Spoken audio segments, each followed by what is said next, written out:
जय हिंद दोस्तों। आज बहुत मतलब सोच में थे कि कौन सा टॉपिक स्टार्ट किया जाए। पता ही होगा कि एग्जाम आने वाला है। तो अमेरिका, हिस्ट्री ऑफ अमेरिका आप लोग का जो स्टार्ट किए हुए थे, 3 क्वेश्चन कर चुके थे। चौथा क्वेश्चन में ये डाउट हो रहा था कि कौन सा क्वेश्चन स्टार्ट किया जाए, कौन सा क्वेश्चन स्टार्ट करने से आप लोग को सुविधा होगा, कौन सा क्वेश्चन सही रहा। तो इस दौरान एक क्वेश्चन मिला जो कि इस क्वेश्चन को टच करेंगे तो आपका सब का सब क्वेश्चन इसी में समाहित है। हिस्ट्री ऑफ अमेरिका का जितना भी क्वेश्चन है सब इसी के अंदर आ जाएगा, ठीक है। तो आप एक क्वेश्चन इसको सिर्फ रेडी कर सकते हैं, इससे आपका पहले का जो भी है सब रिकैप हो जाएगा। तो इसीलिए आज को ये वाला टॉपिक चूज किया है। क्या है क्वेश्चन? एक विश्व शक्ति के रूप में अमेरिका का उदय का वर्णन करें। इसका मतलब यह है कि अमेरिका जो है जब से बसा, ये कहानी हम लोग को कहानी के माध्यम से तो समझना है। कब से समझना है? अमेरिका बसा, अमेरिका के बसने के बाद अमेरिका में क्या क्या हुआ नहीं हुआ, वो सबको लेते हुए हम लोग को 1991, ठीक है, शीत युद्ध का एंडिंग करना है। ये वाला आंसर में घबराना नहीं है। इतना इतना बड़ा हम लोग आंसर, मतलब इतना बड़ा इतिहास को तुरंत समेट लेंगे। आपको टेंशन नहीं लेना है, ठीक है। पहले तो ये बताना है कि 40 मिनट का जो वीडियो बनाते हैं, 40 मिनट का वीडियो आप लोग को बोरिंग फील होता है क्या? आप लोग को ऐसा लगता है क्या कि 40 मिनट बहुत बोर हो रहा है? आप लोग कहीं बोरिंग फील करते हैं क्या? आप लोग ये वाला चीज को हमको कमेंट करके आप लोग बताइएगा, तब इसको क्या करेंगे, 40 मिनट से थोड़ा और घटाने का ट्राई करेंगे। वैसे तो 40 मिनट से घटना थोड़ा मुश्किल है, क्योंकि एक ही क्वेश्चन में हम ट्राई करते हैं कि 40 मिनट में बहुत कुछ आपको दे देने का, ठीक है। तो इसीलिए 40 मिनट से थोड़ा नीचे करेंगे तो कंटेंट थोड़ा सा कम पड़ जाएगा जो कि आप ही को नुकसान होगा। इसीलिए हम चाहते हैं कि 40 मिनट का ही वीडियो रहे। आप लोग अपना रिस्पॉन्स दीजिएगा कि 40 मिनट में बोर होने लगते हैं कि क्या। 40 मिनट तक कोई भी देख भी रहा है कि वीडियो नहीं देख रहा, आप लोग एक बार कमेंट करके बताइएगा, ठीक है। तो आज का क्वेश्चन है, एक विश्व शक्ति के रूप में अमेरिका का उदय का वर्णन करें। सीधे हम लोग टॉपिक को स्टार्ट करते हैं। जो भी मेरा वीडियो पहले से देख रहे हैं, इस चैनल में जो भी पहले से जुड़े हुए हैं, उसको ये वाला टॉपिक पढ़ने में बहुत मजा आएगा, क्योंकि बहुत कुछ हम लोग पहले ही पढ़ चुके हैं और इसमें सिर्फ उस क्वेश्चन को सिर्फ घुसाना है इसमें। मतलब जो भी पढ़े हुए हैं इसमें क्या करना है, पुट कर देना है इसके अंदर। तो अब हम लोग देखते हैं इसके अंदर कैसे पुट करना है, ठीक है। आप लोग का 3 क्वेश्चन हो चुका है, ये चौथा क्वेश्चन रहने वाला है। और इसी क्वेश्चन के अंदर बहुत क्वेश्चन हम डील करते हुए चलेंगे। इसीलिए आज का लेक्चर जो कि 40 मिनट का, आज को अप्रोक्स 40 मिनट का लमसम देखते हैं खत्म करने का उतना देर में, तो बहुत इंपॉर्टेंट रहने वाला। विदाउट स्किप के, बिना स्किप के आप लोग लास्ट तक देखिएगा। और कहीं भी कोई प्रॉब्लम होता है तो नीचे कमेंट सेक्शन में आप कमेंट कर सकते हैं। और एक बात उन लोगों के लिए जो कि कुछ कुछ क्वेश्चन पूछ रहे हैं, टेलीग्राम में कुछ क्वेश्चन पूछ रहे हैं, कुछ यूट्यूब का कमेंट में कुछ क्वेश्चन पूछ रहे हैं, तो वो लोग पार्ट 1 का क्वेश्चन पूछ रहे हैं या पार्ट 2 का क्वेश्चन पूछ रहे हैं।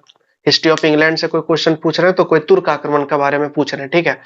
तो उस सब का आंसर में थोड़ा सा विलंब हो सकता है, थोड़ा सा लेट हो सकता है उन सब का आंसर में, क्योंकि पार्ट 3 का उन लोग के लिए ये बनाना जरूरी है, उन लोग को रेडी कराना जरूरी है, क्योंकि एग्जाम आ चुका है और उन लोग के पास कंटेंट अवेलेबल नहीं है।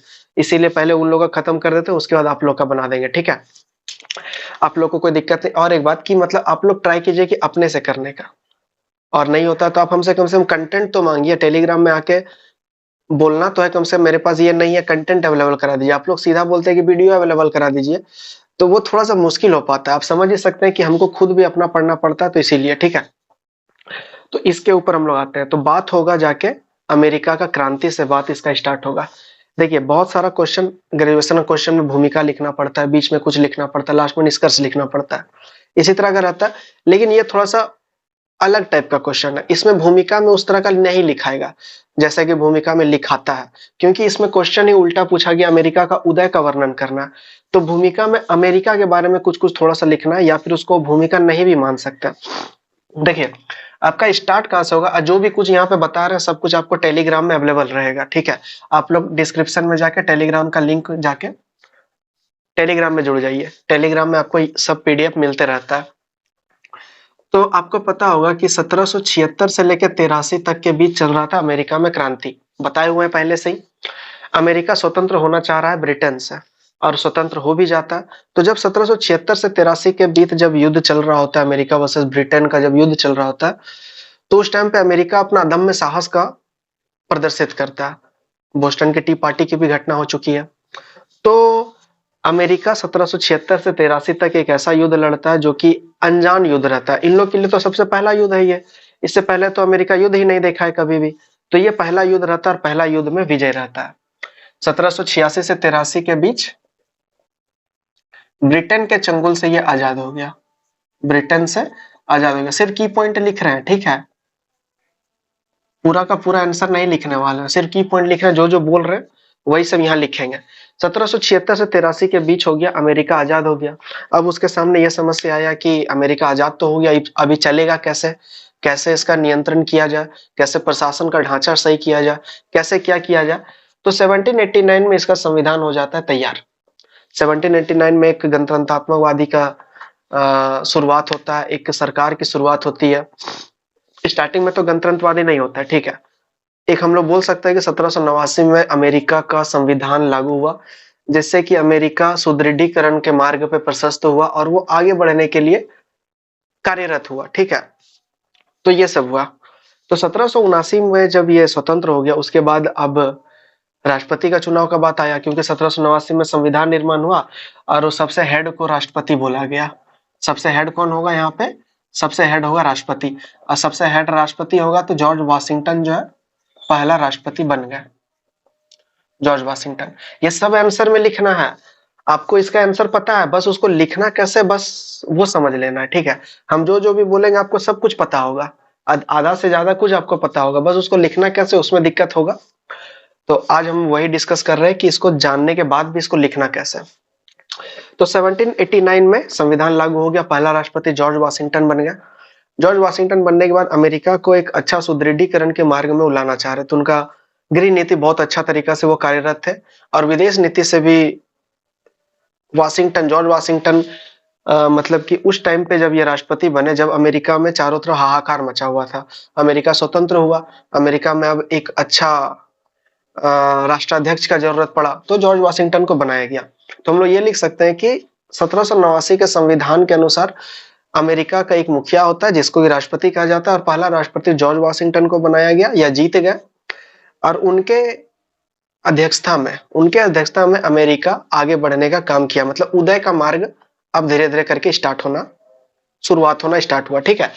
उसके बाद हम लोग थोड़ा सा और आगे चलते हैं, अमेरिका का इतिहास में थोड़ा सा और आगे चलते हैं। तो जॉर्ज वाशिंगटन के बाद आपको, ये हम लोग गृह नीति के बारे में पहले बात कर रहे हैं। ये क्वेश्चन को आप दो तरीका से बांट सकते हैं, मतलब दो भाग में इसको बांट लीजिए। एक पहला भाग हम लोग पढ़ेंगे गृह नीति, और उसके बाद हम लोग पढ़ेंगे विदेश नीति के बारे में। पहली बार में ही दोनों मिला के नहीं पढ़ेंगे, अलग अलग पढ़ेंगे, ठीक है। तो अभी गृह नीति के बारे में ही चर्चा कर रहे हैं। तो राष्ट्रपति जॉर्ज वाशिंगटन, इसके बाद हम पता एडम आए हुए थे। एडम के काम में, मतलब कि एडम के टाइम में उतना कुछ हुआ नहीं। एक युद्ध आपको याद रखना है जो कि 1812 का युद्ध था, यह था ब्रिटेन के साथ, 1812 का जो युद्ध हुआ, 1812 से लेके 1814 तक, ये युद्ध अमेरिका वर्सेस ब्रिटेन, फिर से एक बार युद्ध हुआ। और ये युद्ध खत्म होने के बाद अमेरिका ने तटस्थता के लिए खड़ा हो गया। तटस्थता क्या मतलब होता है कि न्यूट्रल, जिसको कहा जाता है न्यूट्रल, हम ना इधर से कुछ बोलेंगे, हम ना उधर का बोलेंगे, हम बीच में रहेंगे। जैसे कि इंडिया अपना स्टैंड अधिकतर जगह जो है तटस्थता की भूमिका निभाता है, ठीक है, जहां जरूरत पड़े वहां कूदता भी है। तो जब ये युद्ध हुआ 1812 से 1814 के बीच, तो अमेरिका ने इस युद्ध के बाद तटस्थता की भूमिका अपना ली, तटस्थता की भूमिका अपना ली। सब कुछ आपको पीडीएफ में मिल जाएगा एक सिस्टमेटिक ढंग से। अभी बस आपको लेक्चर में एंजॉय करना है, लेक्चर को समझने का ट्राई करना है। इस क्वेश्चन का आंसर देते देते हम लोग बहुत कुछ टच करने वाले हैं, ये याद रखना है। तो 1812 से 14 के बीच ब्रिटेन के साथ युद्ध होना स्टार्ट होता है। उसके बाद अमेरिका तटस्थता की भावना को अपनाते हुए आगे बढ़ने का बात करता है, जो कि बहुत दूर तक जो है तटस्थता की भावना, फ्रैंकलिन द रूजवेल्ट तक जो है तटस्थता की भावना को ही आगे बढ़ाने का कार्य किया जाता है, ठीक है। मतलब कि अमेरिका ज्यादा युद्ध में दिमाग नहीं लगाएगा, अमेरिका अपना तरक्की के लिए दिमाग लगाएगा, इसका मतलब यही है। अब 1812 से 14 में जब ये हो गया, अब देखिए जेफरसन का काल, मुनरो आता है, जेफरसन आता है। तो पहले हम लोग जेफरसन को देखते हैं, ठीक है। आपको जेफरसन हम बहुत डिटेल से पढ़ा चुके हैं, इसीलिए अभी ज्यादा इसके ऊपर बात नहीं करेंगे।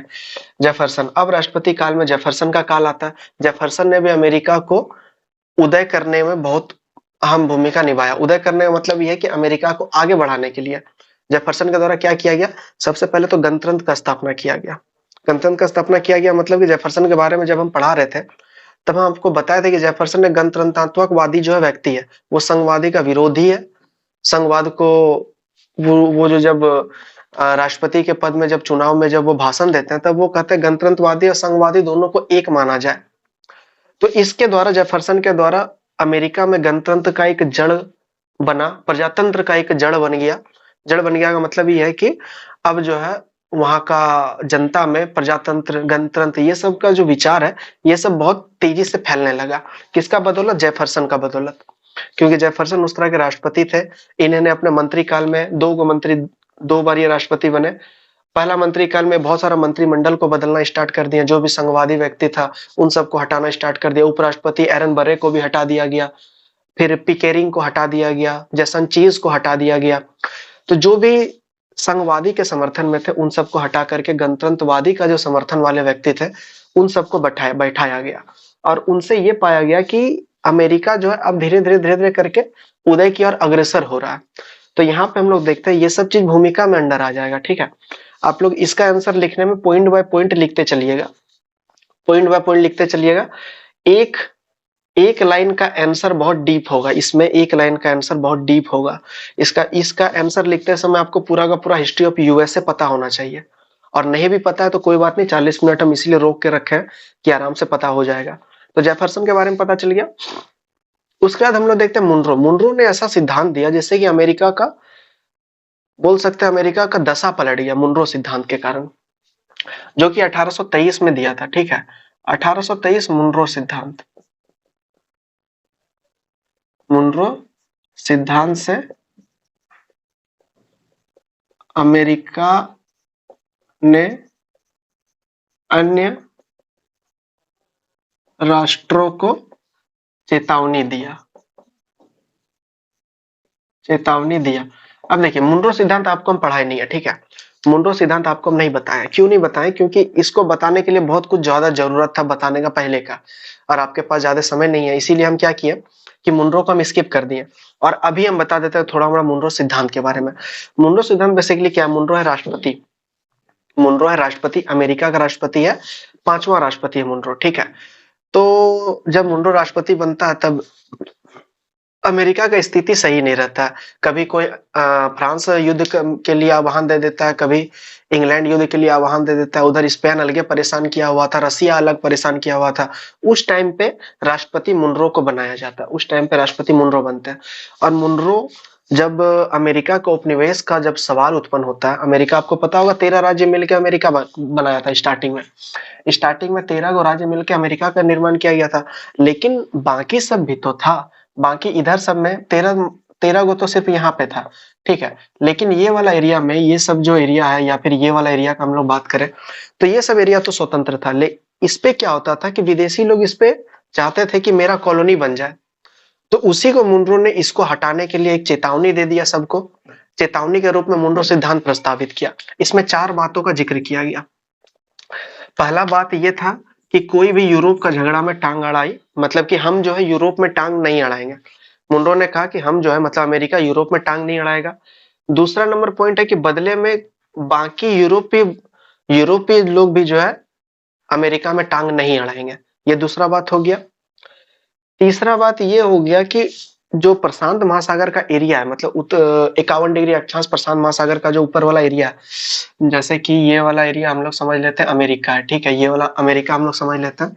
तो ये वाला जो एरिया है, ये वाला एरिया को बोल दिया कि कोई नहीं छुएगा, ये वाला एरिया को, ये वाला एरिया को कोई नहीं छुएगा। तो ये वाला तीसरा में कहा गया कि 51 डिग्री, ये 51 डिग्री में पड़ता है। ठीक है, तो 51 डिग्री उत्तर पश्चिम, 51 डिग्री उत्तर पश्चिम में कोई नहीं आके इसमें हस्तक्षेप करेगा। क्यों ऐसा कहा गया? क्योंकि मुनरो सिद्धांत आप लोग का स्किप हो गया। ठीक है, जब मुनरो सिद्धांत बताते तब आपको रसिया के साथ इसका संघर्ष बताते कि रसिया के साथ इसका क्या संघर्ष था। रसिया बोलता था कि ये वाला पूरा एरिया मेरा है। ठीक है, अमेरिका 13 गो तो इधर था, इधर जो था वो था ही, तो रसिया बोलता था इधर वाला सब कुछ मेरा है। तो अमेरिका का मूड खराब हो गया, इधर वाला कैसे तेरा हो सकता है, ये तो मेरा टेरिटरी है। तो मुनरो ने अपना सिद्धांत देके ये भी प्रस्तावित कर दिया। और चौथा, मुनरो सिद्धांत में चौथा सबसे बड़ा बात ये था कि उसने कहा कि उपयुक्त तीनों में अगर नहीं माना गया ये सब बात, तो समझ लेना कि अमेरिका के साथ शत्रुता मोल ले लिया है तूने। ठीक है, मतलब कि सभी देश को भड़काया, सभी देश को डरा दिया, भड़काया नहीं डरा दिया। तो ये मुख्यतः मोटा-मोटी 4 बात जो मुनरो सिद्धांत का सबसे अहम बात है तो बहुत कुछ बात। इसका पृष्ठभूमि समझने के लिए पूरा मुनरो खत्म करना होगा तब समझ में आएगा। लेकिन अभी मोटा-मोटी बस इतना समझ लेना है कि यूरोप में अमेरिका दखल नहीं देगा। दूसरा है कि अमेरिका में यूरोप दखल नहीं देगा। तीसरा है कि 51 डिग्री उत्तर-पश्चिम जो एरिया है प्रशांत महासागर वाला का तट के किनारे वाला, वहाँ पर कोई आके अपना उपनिवेश नहीं बनाएगा। और चौथा है कि यदि ये सब बात अगर नहीं माना गया तो अमेरिका के साथ शत्रुता समझा जाएगा। मतलब वो नहीं है बाहुबली का बात कि जिसने देवसेना क्या नाम रहता है उसका वाइफ का भूल गया। देवसेना ही शायद रहता है। जिसने देवसेना को हाथ लगा लिया समझो बाहुबली का तलवार को हाथ लगा लिया। तो यही बात मुंडो सिद्धांत का चौथा सिद्धांत था। तो इसमें क्या हो रहा है? इसमें अमेरिका धीरे-धीरे उदय करना स्टार्ट होगा कि नहीं होगा? हम लोग क्या पढ़ रहे हैं? अमेरिका का उदय का कारण पढ़ रहे हैं। अब मुंडो सिद्धांत एक बहुत ही ताकतवर पहलू बन के आ गया, ठीक है? उसके बाद हम लोग थोड़ा और आगे चलते हैं और आगे चलने के बाद अमेरिका में एक खराब सिचुएशन हम लोग बोल सकते हैं। खराब सिचुएशन से अमेरिका को होके गुजरना पड़ता है। वो क्या है? वो है कि धीरे-धीरे उत्तर-पश्चिम में उत्तर और दक्षिण में धीरे-धीरे मतभेद होना स्टार्ट हो जाता है। अमेरिका का उत्तरी एरिया और अमेरिका के दक्षिणी एरिया में मतभेद होना स्टार्ट हो जाता है। क्यों? क्योंकि अमेरिका को उत्तरी सुनना है अच्छा से। आप लोग है ना अलर्ट है कि नहीं है अलर्ट सुनने के लिए? बीच-बीच में टोकते रहेंगे हम, ठीक है? क्योंकि यहाँ सबसे बहुत ज्यादा आंसर आप लोग का बनेगा लिखने में, सब्जेक्टिव में। ये सिर्फ एक ही आंसर नहीं है, बताया आपको पहले भी। अब हम लोग गृह युद्ध में पहुंच गए, ठीक है? अब देखिए उत्तर और दक्षिण दोनों का बीच हो गया विवाद। ये विवाद मुख्यतः क्या था? विवाद मुख्यतः था दास प्रथा को ऊपर लेकर। दक्षिण में था दास का बोलबाला था, मतलब कि अफ्रीका कंटिनेंट से, एशिया कंटिनेंट से जो गरीब-गरीब देश है वहां से दास लोग को लाया जाता था। स्पेनिश के द्वारा, पुर्तगाल के द्वारा, ब्रिटेन के द्वारा या अमेरिकियों के द्वारा लाया जाता था और दक्षिण में दास बना के काम कराया जाता था। और वहीं अगर उत्तर का बात करें तो उत्तर में औद्योगिक हो चुका था, औद्योगिक विकास हो चुका था, तकनीक आ चुका था, नया-नया विकास आ चुका था। तो दक्षिण वाला बोलता था कि उत्तर वाला को, दक्षिण वाला बोलता था कि तुम लोग को इतना सुविधा प्रदान है तो हमको भी उतना सुविधा प्रदान होना चाहिए। अगर बात है तो दोनों बराबरी का बात होना चाहिए। यही बीच को लेकर यही यही मुद्दा को लेकर एक दास प्रथा पे एक क्रांति हुई। वो क्रांति 1860 नेतृत्व किसका होगा पता है? नेतृत्व होगा अब्राहम लिंकन का। अब्राहम लिंकन, इसके बारे में तो आप लोग सुने ही होंगे अब्राहम लिंकन के बारे में। और नहीं सुने होंगे तो आप लोग एक बार नेट में जाके जरूर इसके बारे में पढ़ना। अब्राहम लिंकन कौन है? इसको मार दिया गया था, मृत्यु हुआ था इसका, मतलब कि जान लिया गया था इसका। तो अब्राहम लिंकन जो है दास व्यवस्था का घोर विरोधी व्यक्ति है। घोर विरोधी अब्राहम लिंकन को दास प्रथा का उन्मूलन के लिए श्रेय भी दिया जाता है अमेरिका के लिए। अमेरिका ही क्या पूरा विश्व के में, ठीक है? दास प्रथा का घोर विरोधी था। इन लोगों का कहना था कि दास भी एक इंसान है, एक मानव है, उनको भी मानव के जैसा ट्रीट करना चाहिए। तो ये उत्तर दक्षिण वाला जो विवाद था बहुत लंबा साल ये विवाद चलता रहा। 4 साल तक ये विवाद चलता रहा और अंत में क्या हुआ? दक्षिण को सरेंडर करना पड़ा। दक्षिण अमेरिका को अंत में सरेंडर करना पड़ गया। उनको हार मानना पड़ा कि नहीं हम नहीं जीत पाएंगे। कैसे? दास लोग कैसे जीतेगा? इधर औद्योगिक हो चुका है, तकनीक का विकास हो चुका है, नहीं जीतेगा। लेकिन फिर भी उत्तर और दक्षिण को दोनों को साथ लेके चलने का बात किया गया। मतलब अमेरिका में अब दास व्यवस्था का खत्म, अब उत्तर और दक्षिण दोनों को साथ लेके विकास करने का बात किया गया, जो कि हम लोग का क्वेश्चन है। आप लोग क्वेश्चन के अनुसार इसको आंसर को रेडी करना है। अब्राहम लिंकन किस तरह अमेरिका का उदय में योगदान दे रहा, समझ रहे हैं ना? कि इसने दास व्यवस्था को खत्म करने का प्रयास किया, जो कि उस टाइम पे अमेरिका का सबसे बड़ा मुद्दा बन के उभर रहा था, जिसके कारण कि अमेरिका देश में सबसे नीचा, मतलब कि धीरे-धीरे नीचे खिसकते जा रहा था। क्योंकि जब देश में ही अगर सब व्यक्ति अच्छा से मिलजुल के नहीं रहेगा, वो देश कभी तरक्की नहीं कर सकता। इसीलिए अब्राहम लिंकन का भी भूमिका अमेरिका का उदय में बहुत हद तक रहता है। अब्राहम लिंकन समझ गया? यहाँ पे क्या हो रहा है? दास व्यवस्था को लेकर अब्राहम लिंकन लड़ रहे हैं। तो अब्राहम लिंकन ना खत्म हो जाता है। उसके बाद हम लोग थोड़ा और आगे चलते हैं। उसके बाद हम लोग को रूजवेल्ट मिलता है, ठीक है? हम लोग रूजवेल्ट का ऊपर अब थोड़ा बड़ा बात करते हैं, हालांकि वो तो बहुत आगे कहानी हो गया। फ्रैंकलिन द रूजवेल्ट ने भी अमेरिका का जब राष्ट्रपति पद को संभाला, ठीक है? राष्ट्रपति पद को संभाला तो अच्छा एक सेकंड, फ्रैंकलिन द रूजवेल्ट जो है ना हम लोग का गृह नीति में नहीं आएगा, हम लोग का विदेश नीति में आएगा, इसीलिए उसको स्किप करेंगे। देखिए अब्राहम लिंकन आ गया। अब्राहम लिंकन दास व्यवस्था को हो रहा है खत्म हो रहा है। उसके बाद हम लोग देखते हैं कि अमेरिका धीरे-धीरे करके विश्व शक्ति के रूप में एक धीरे-धीरे करके उभर रहा है। 1860 का दशक हम लोग पहुंच चुके हैं और थोड़ा दूर हम लोग चलेंगे, प्रथम विश्व युद्ध तक चलेंगे, ठीक है। तो अब्राहम लिंकन स्टार्टिंग में क्या था? स्टार्टिंग में 12 राज्य था। स्टार्टिंग में 12 राज्य मिलके अमेरिका संघ का स्थापना किया था स्टार्टिंग में। लेकिन धीरे-धीरे चल के 48 राज्य हो गया। धीरे-धीरे चल के 48 राज्य टोटल हो गया। और इससे भी बात नहीं बना, आगे चल के 2 गो और ऐड हो गया, अलास्का और हवाई। ये दोनों का आपको लोकेशन देखना है मैप में, कहाँ पे है। अलास्का का मैप में देखना है और हवाई। अलास्का का तो खैर एक पुराना इतिहास रहा है, इसके बारे में कभी और चर्चा करेंगे अलास्का को लेकर। तो अलास्का और हवाई ये दोनों मिलके 50, टोटल 50 गो राज्य बन जाता है अमेरिका कंटिनेंट में। टोटल 50 राज्य बन जाता है, और जो कि 50 तारा, अमेरिका का फ्लैग में जो 50 तारा है, United state of America 50 go star जो है, 50 स्टार इसी 50 स्टेट को इंडिकेट करते हैं। 50 जो स्टार है वो 50 स्टेट को इंडिकेट करते हैं, ठीक है। तो यहां तक हम लोग का हो गया गृह नीति। गृह नीति में इतना कुछ है जानने के लिए। अब देखिए क्या होता है आगे। अब होगा प्रथम विश्व युद्ध। अमेरिका का ताकत का अंदाजा सबको जो है ना हल्के में ले रहा था, सबको अमेरिका को सबको हल्के में ले रहा था कि अमेरिका कुछ नहीं कर सकता, अमेरिका अपना बचाव तो ढेर कर सकता है, दूसरा को क्या करेगा नहीं करेगा। तो उसी टाइम पे रूजवेल्ट आते हैं और फ्रैंकलिन रूजवेल्ट ने अमेरिका का काया पलट कर दिया। जो तटस्थता की नीति थी, इसने भी तटस्थता की नीति को ही अपनाए रखा, तटस्थता की नीति को अपनाए रखा, लेकिन लास्ट में आके परेशान होकर के, किससे परेशान होकर? जर्मनी से परेशान होकर अमेरिका को लास्ट में युद्ध में कूदना पड़ा। और जब ये युद्ध में कूदा, अमेरिका जब युद्ध में कूदा, तब पूरा विश्व को यह एहसास हो गया कि अमेरिका क्या कुव्वत रखता है, पूरा देश में, पूरा विश्व में क्या कुव्वत रखता है। तो 1914 से जो स्टार्ट हुआ था प्रथम विश्व युद्ध, जब 1914 में स्टार्ट हुआ था, तो रूजवेल्ट उस टाइम के राष्ट्रपति हुए थे। तो रूजवेल्ट ने बहुत ट्राई किया कि पूरा शांति बनाए रखे। आप लोगों को पता होगा, एक अति के रूप में रूजवेल्ट को देखा जाता है, शांति का परमात्मा, शांति का पैगंबर के रूप में उनको देखा जाता है, ठीक है।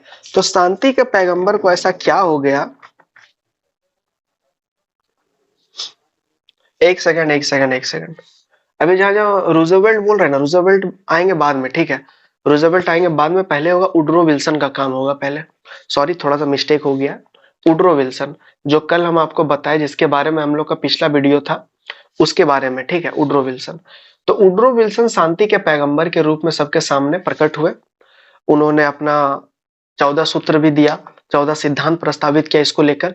उन्होंने कहा कि देखो, ऐसा है कि किसी को भी युद्ध करने का आवश्यकता नहीं है, हम लोग शांति से बात विचार करके इस युद्ध को समाप्त कर सकते हैं।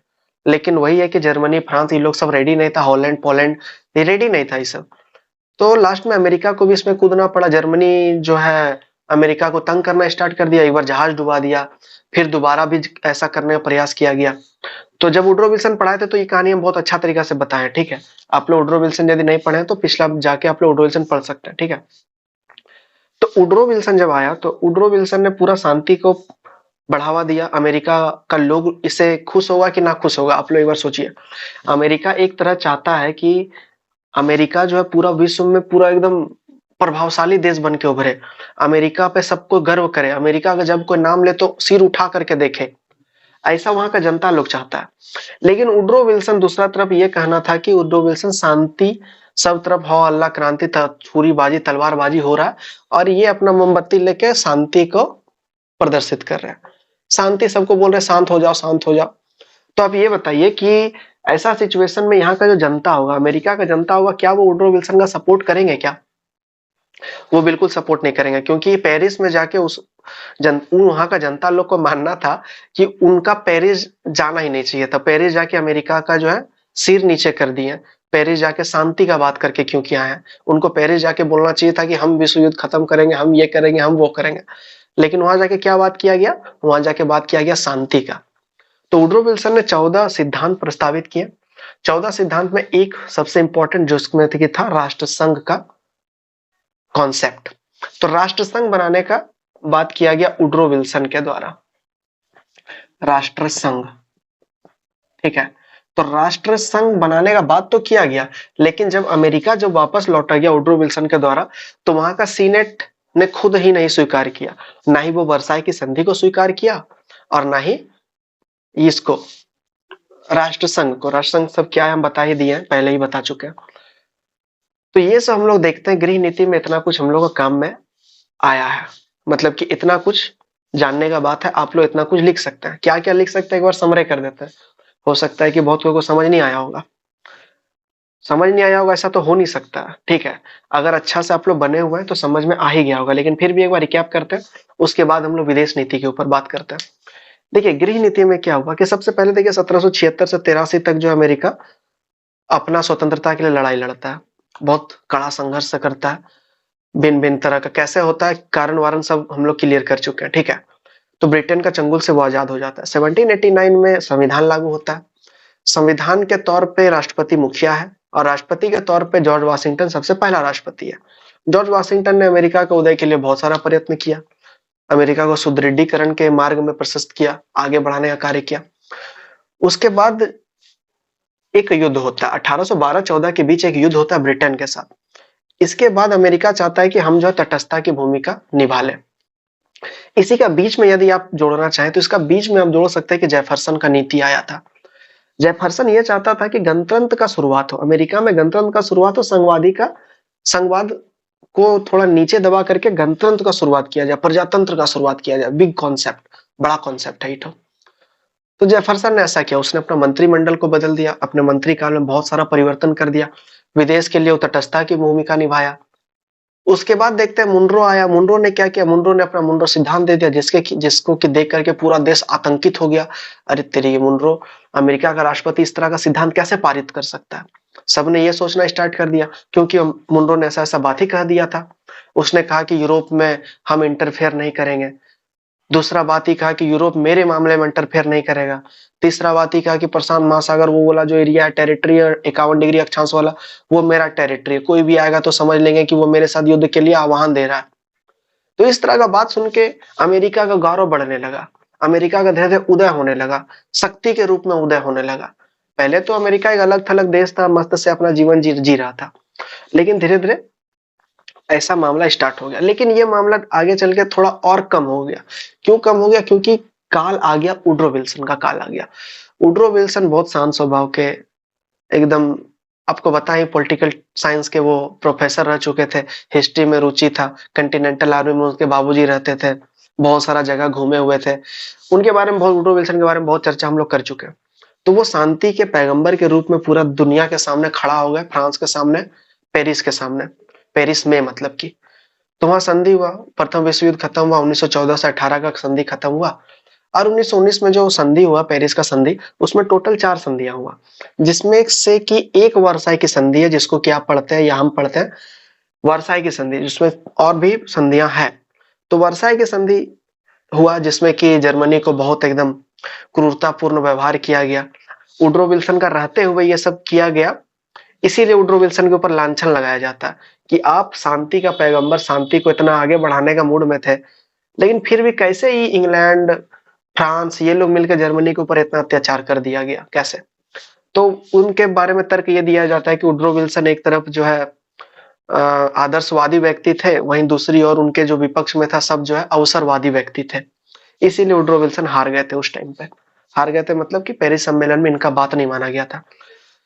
ये चाहते थे शांति स्थापित हो, तो इसने 14 सिद्धांत प्रस्तावित किए, जिसमें कि एक राष्ट्र संघ था। राष्ट्र संघ मतलब कि एक ऐसा समिति जिसमें कि सबका कंट्रोल हो। वो चाहते थे कि आगे इस तरह का भयानक युद्ध देखने को ना पड़े, ना देखने को मिले दुनिया को। लेकिन जब ये वापस लौटे, अमेरिका लौटे, तो इसका खुद का सीनेट ने इसको अस्वीकार कर दिया। सीनेट क्या है? सीनेट का मतलब राज्यसभा, बता चुके हैं पहले ही ये सब चीज। सीनेट का मतलब राज्यसभा, तो उनका राज्यसभा मतलब अमेरिका का संसद में भी ये बात को स्वीकार नहीं किया गया, जो कि वुड्रो विल्सन पेरिस में जाके कर दिए थे। तो इस तरह हम लोग का गृह नीति खत्म होता है। वुड्रो विल्सन तक हम लोग एंडिंग करेंगे, गृह नीति इस तरह हम लोग का खत्म हो जाता है, ठीक है। अब हम लोग देखते हैं विदेश नीति में क्या क्या हुआ। ये सब लिखते लिखते आप लोग का उम्मीद करते हैं 3-4, 2-3 जो है ना पेज, 2-3 पेज आप लोग का खत्म हो जाएगा। ये एक ऐसा आंसर है जिसके ऊपर बहुत लंबा आंसर लिखा जा सकता है। आपको क्या लग रहा है, एक एक लाइन जो ये 1786-83 के बीच ब्रिटेन से आजाद हो गया, इसी के अंडर तो पूरा का पूरा 3-4 पेज समाहित हो सकता है। हर एक एक लाइन के अंदर 3-4 पेज घुस सकता है। आपको जब पीडीएफ देंगे, टेलीग्राम में जब पीडीएफ देंगे तो आप लोग देख लीजिए उसको, ठीक है। अब हम लोग इसको मिटाते हैं, अब हम लोग विदेश नीति के ऊपर चलते हैं।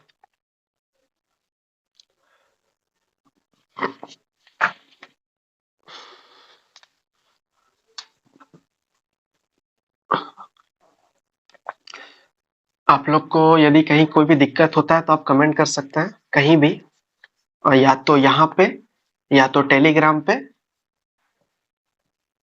ठीक है।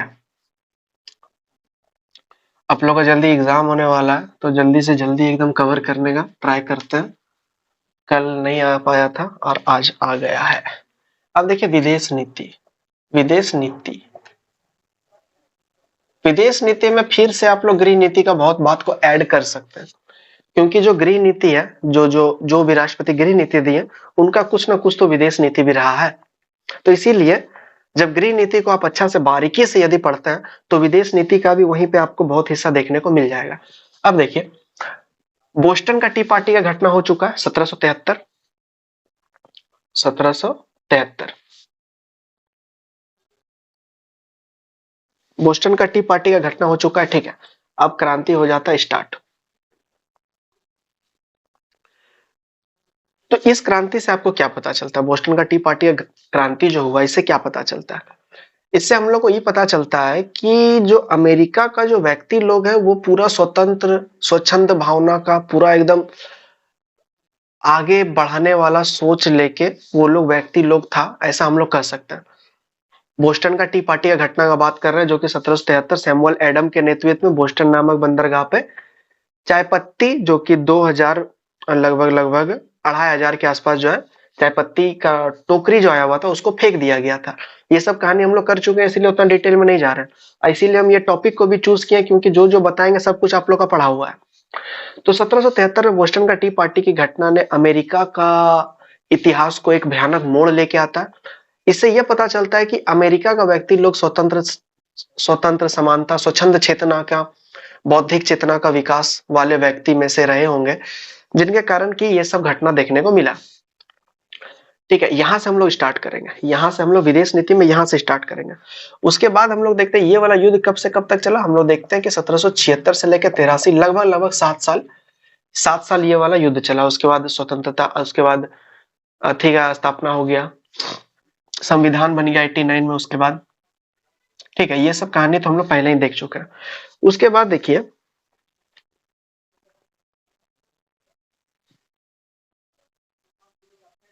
उसके बाद देखते हैं तो ये हो गया 1812-14 में, फिर ये युद्ध हुआ, थोड़ा बड़ा रिपीट हो सकता है, ठीक है।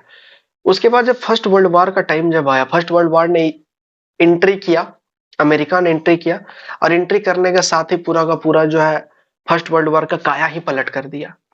फर्स्ट वर्ल्ड वॉर का काया ही पलट कर दिया।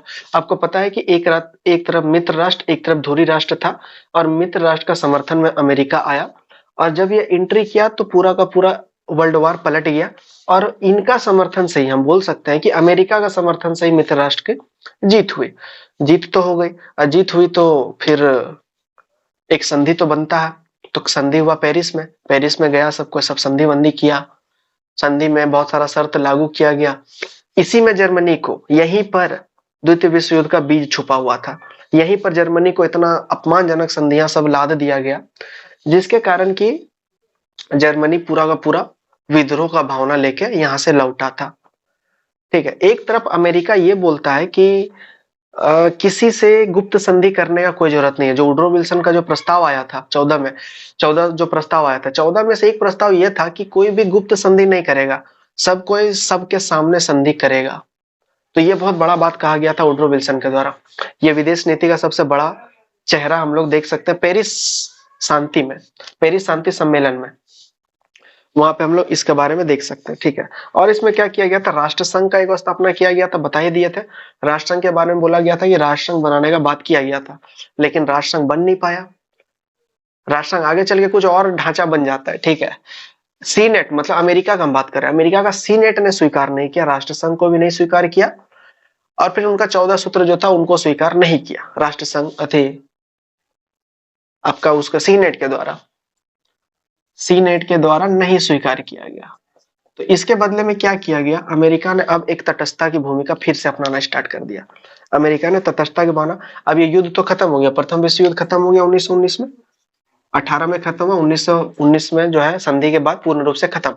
उसके बाद अमेरिका ने व्यापार करना स्टार्ट किया। इस टाइम में भी व्यापार हो रहा था 1919 में, जब जब अमेरिका एंट्री नहीं किया था वर्ल्ड वार फर्स्ट में, उससे पहले अमेरिका व्यापार ही करता था।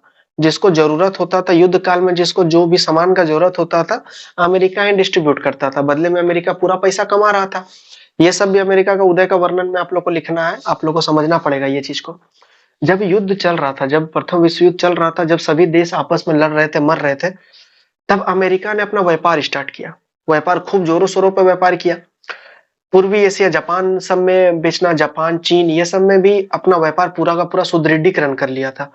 व्यापार के मामले में, आर्थिक मामले में, तकनीक के मामले में भी अमेरिका धीरे धीरे करके आगे बनता रहा, विकास करता रहा। उसके बाद हम लोग आगे चल के देखते हैं कि द्वितीय विश्व युद्ध का काल आता है 39 से 45, आपको याद होगा। द्वितीय विश्व युद्ध के काल में अमेरिका ने जब 41 में जब जापान के पर्ल हार्बर पर जब अटैक कर दिया, 41 पूरा का पूरा विश्व युद्ध तो हम बताएंगे नहीं, आपको तो विश्व युद्ध खुद से पढ़ना होगा क्या है नहीं है। 1941 में जब जापान पर आक्रमण किया गया, उसके बाद से हम लोग देखते हैं कि अमेरिका का रुतबा जो है थोड़ा सा चेंज हो जाता है। अमेरिका जो एक तरफ तटस्थता की भूमिका को निभाते हुए चल रहा था, वहीं यहाँ आते आते जो है अमेरिका अब जो है पूरा एकदम शेर की तरह व्यवहार करने लगा था। अब वो शांत बैठने जैसा नहीं रह गया था। जापान में लगातार 1945 में लगातार 6 अगस्त 9 अगस्त को हिरोशिमा और नागासाकी पे 2 बम गिराया, परमाणु बम गिराया, और वहां से हो गया युद्ध समाप्त। वहां से युद्ध हो गया समाप्त। और उसके बाद पूरा का पूरा दुनिया आंख फाड़ के अमेरिका को देख रहा है कि अरे तेरी की तो बहुत बड़ा कांड कर दिया, परमाणु बम गिरा दिया अमेरिका जापान के ऊपर। तो अमेरिका एक बहुत बड़ा शक्ति बनके द्वितीय विश्व युद्ध के बाद उभरा, बहुत बड़ा शक्ति, जिसका कि कोई सानी नहीं था उस टाइम पे। अमेरिका अभी भी बहुत बड़ा शक्ति है, उसमें कोई डाउट नहीं है। तो जब सेकेंड वर्ल्ड वॉर खत्म हुआ, उसके बाद एक नया चीज स्टार्ट हो गया। उसके बाद क्या स्टार्ट हो गया, उसके बाद यूएसएसआर आ गया। यूएसएसआर, अब अमेरिका और यूएसएसआर के बीच चुनौती चलते रहा। अमेरिका बोलता था हम श्रेष्ठ है, यूएसएसआर बोलता था, यूएसएसआर मतलब सोवियत संघ, सोवियत संघ रसिया का बात कर रहे हैं, इसमें 15 टोटल देश है, इसमें 50 देश। स्टार्टिंग में 13 था, बाद में 48 हो गया, बाद में फिर 2 ऐड हो गया, 50 देश। इधर कितना, 15 देश। तो ये दोनों का भी संघर्ष स्टार्ट। अच्छा, इससे पहले हम लोग देखते हैं, इससे पहले ही नाटो बना 49, 48, 49 मेंबर भी अमेरिका बन गया इसका। तो ये सब नाटो क्या था, नॉर्थ अटलांटिक ट्रीटी ऑर्गेनाइजेशन।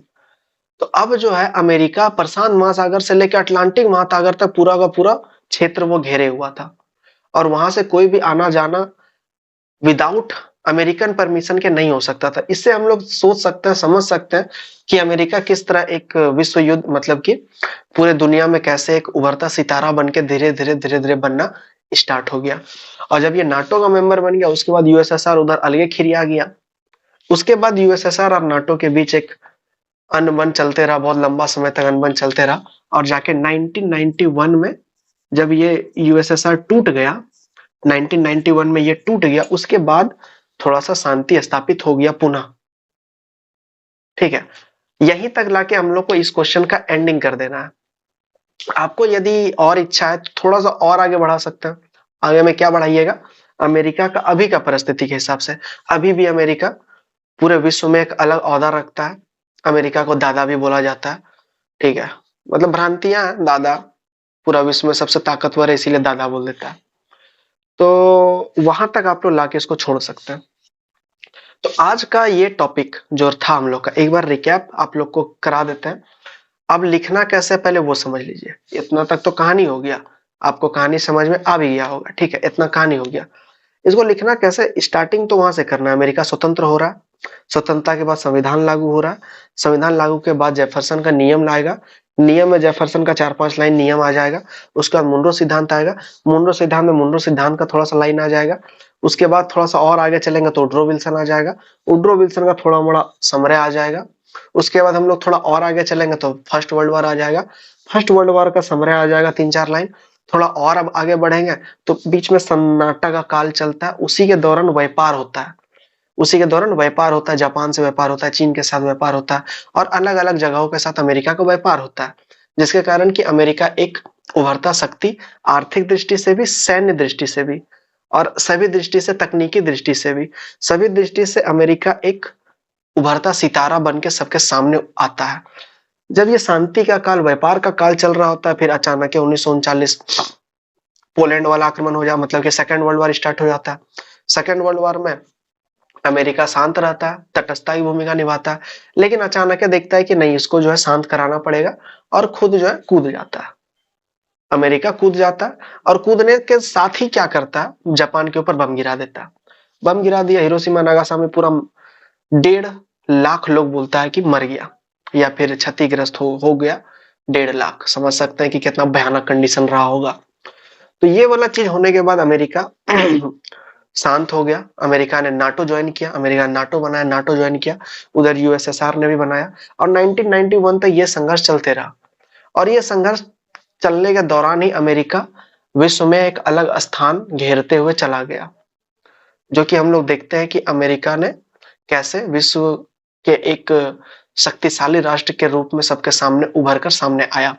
तो इस तरह से हम लोग एक प्यारा सा एंडिंग कर देंगे, जिससे कि पूरा का पूरा आंसर हम लोग का रेडी हो जाएगा। इसमें बहुत सारा आंसर हम लोग सम्मिलित कर दिए। आप लोग एक बार लिख के ट्राई कीजिएगा कि कैसा आप लोग का रहा, नहीं रहा। हमको पता है बहुत कोई अभी तक तो वीडियो नहीं देख रहे होंगे, क्योंकि थोड़ा सा बोरिंग भी हो जाता है, लंबा भी हो जाता है। और बोरिंग यदि हम आप लोग को नहीं करना चाहिए, यदि हंसी मजाक से करना चाहें तो फिर वीडियो लंबा हो जाएगा, 40 मिनट से और लंबा हो जाएगा, फिर और दिक्कत हो जाएगा। तो इसीलिए जो है आराम से धीरे धीरे करके हम लोग 40 मिनट जो है किसी तरह करके पूरा कर लेते हैं। हम जब बताते हैं हमको पता नहीं, हम वाकई में बोलते हैं पता नहीं चलता कब 40 मिनट खत्म हो जाता है। लेकिन आप लोग को देखने में टेंशन प्रॉब्लम होता है, 40, अरे तेरी 40 मिनट देखना होगा यार, कैसे देखेंगे, नहीं देखेंगे, आप लोगों को प्रॉब्लम होता है। और ये देखिए, आप अगर लेक्चर या मेरा वीडियो देख के यदि आप एग्जामिनेशन हॉल में बैठते हो, ठीक है, यदि एग्जामिनेशन हॉल में बैठते हैं तो आपको यदि ये क्वेश्चन नहीं भी पूछा जाए, कुछ और क्वेश्चन पूछा जाएगा, तो कुछ ना कुछ लिखने के जरूर आप कैपेबल होगे। ऐसा नहीं, बिल्कुल ऐसा नहीं हो सकता है कि पूरा का पूरा पेज जो है ब्लैंक हो जाएगा। कुछ ना कुछ ऐसा पता होगा जो कि उसके बारे में लिख सकते हैं। अभी जैसे कि ये वाला टॉपिक है, इसमें बहुत सारा टॉपिक हम लोग कर चुके हैं।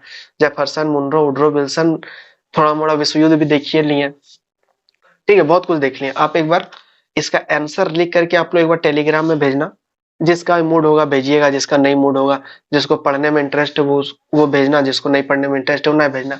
कोई दिक्कत वाली बात नहीं है। सबको जबरदस्ती नहीं बोला जा सकता, रे पढ़ो रे, रे पढ़ो रे, रे पढ़ो रे। तो जिसको इंटरेस्ट है वो कर सकते हैं, जिसको इंटरेस्ट नहीं है मजा से, ठंडा का दिन है, ये है, रजाई ओढ़ना है, आराम से सुत जाना है, कोई दिक्कत नहीं है। आने वाला 5-6 साल बाद देखा जाएगा कि क्या होगा नहीं होगा। अपने उस टाइम में आके याद आएगा कि अरे उस टाइम में बहुत गड़बड़ सीन हो रहा था मेरा, ठीक है। तो वैसा नहीं करना है। टेलीग्राम में आप लोग सबको टेलीग्राम में जुड़ जाइए। इसका आंसर हम टेलीग्राम में भी दे देंगे, ठीक है। हम जितना कुछ बताएं सब आपको टेलीग्राम में मिल जाएगा, लिखित वे में मिल जाएगा। यहाँ पे तो हम बताएं कि कैसे कैसे हो रहा है, वहां पे आपको लिखित में मिल जाएगा, जिससे कि आपको समझ में आ जाएगा कि अभी जो बताएं वो आखिरकार बता क्या रहे थे। तो बस आज के लिए बस इतना ही। टेलीग्राम में सबको जुड़ जाना है, ठीक है। और जो जिसका भी क्वेश्चन अभी तक पेंडिंग है वो लोग टेंशन नहीं लेना है। आने वाला कुछ समय में हम आप लोग का क्वेश्चन को डील कर देंगे, ठीक है। टेलीग्राम में कहीं कोई दिक्कत होता है तो टेलीग्राम में बता सकते हैं या फिर कमेंट कर सकते हैं। तो बस आज के लिए बस इतना ही। उम्मीद करते हैं वीडियो पसंद आया होगा। मिलते हैं आप नेक्स्ट वीडियो में, तब तक के लिए जय हिंद।